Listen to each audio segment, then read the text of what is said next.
अकेला का तुम सबको सलाम प्रणाम।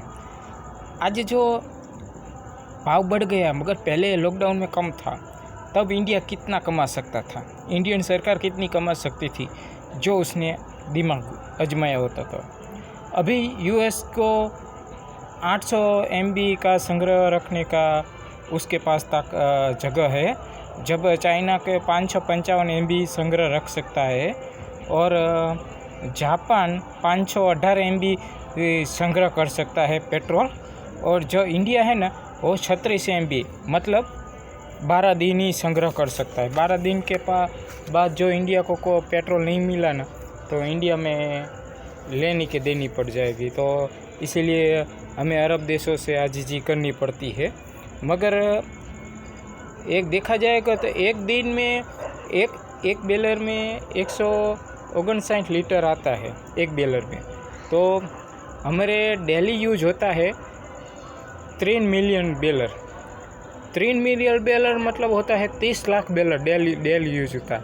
और 30 लाख बेलर का लीटर में कन्वर्ट करें ना, तो 48 करोड़ लीटर होता है। 48 करोड़।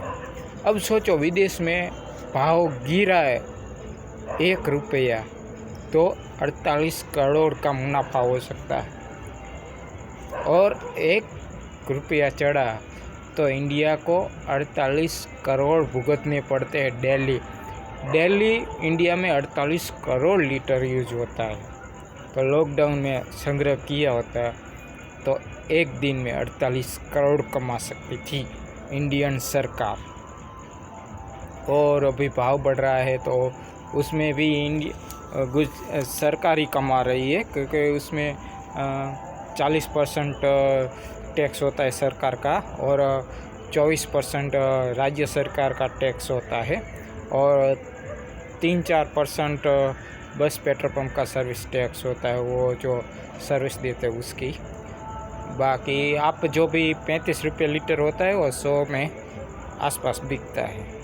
तो आप जब पेट्रोल डालने जाते हो तो समझ लो 60% तो आप वो सरकार को टैक्स ही दे रहे हो।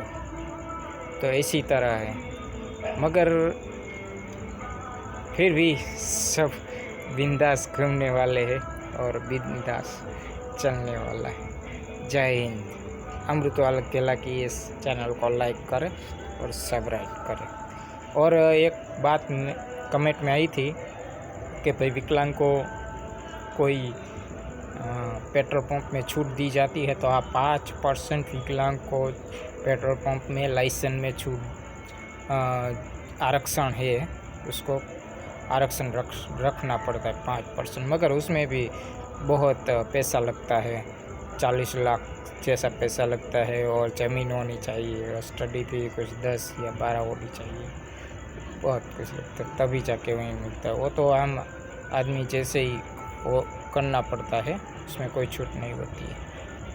मगर विकलांगों के लिए 5% आरक्षण लाइसेंस के लिए छूट होती है। जय हिंद।